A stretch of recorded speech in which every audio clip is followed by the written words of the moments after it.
ராகுல் காந்தி போன்று செயல்படக்கூடாது. தேசிய ஜனநாயக கூட்டணி எம்பிகளுக்கு பிரதமர் மோடி அறிவுரை.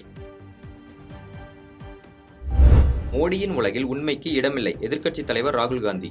ராகுல் பேசியதன் முக்கிய பகுதிகள் நீக்கப்பட்டதற்கு மக்களவையிலும் காங்கிரஸ் எம்பிக்கள் எதிர்ப்பு. திரைத்துறையில் புதிதாக தேர்வான அலுவலர்கள் பணி நியமன ஆணையை வழங்கினார் முதலமைச்சர் மு.க. ஸ்டாலின். தமிழில் 100 சட்ட புத்தகங்களை வெளியிட்டார். ஆளுநர் கலந்து கொண்ட அண்ணா பல்கலைக்கழக பட்டமளிப்பு விழாவில் உயர்கல்வித்துறை அமைச்சர் பொன்முடி பங்கேற்கவில்லை. முக்கிய அலுவல்கள் உள்ளதால் அமைச்சர் பங்கேற்கவில்லை என துணைவேந்தர் விளக்கம். நீல மோசடி வழக்கில் சிபிசிஐடியால் தேடப்படும் அதிமுக முன்னாள் அமைச்சர் எம்.ஆர். விஜயபாஸ்கர் மீண்டும் முன்ஜாமீன் கேட்டு மனு.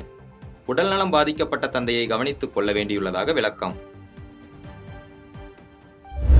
தேசிய ஜனநாயக கூட்டணி எம்பிக்கள் அவையில் விதிமுறைகளை பின்பற்றுங்கள் என பிரதமர் அறிவுறுத்தியதாக அமைச்சர் கிரண் ராஜிஜூ தகவல்.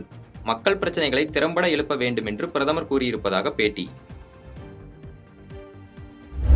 பவானிசாகர் அணைக்கு வரும் நீரின் அளவு வினாடிக்கு 8000 கன அடியாக உயர்வு.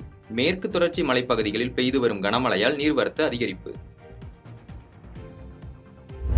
திருவனந்தபுரத்தில் மேம்பாலத்தில் இருந்து கீழே விழுந்த பெண் பரிதாபமாக உயிரிழப்பு. விபத்து தொடர்பான சிசிடிவி காட்சிகள் வெளியாகி பரபரப்பு.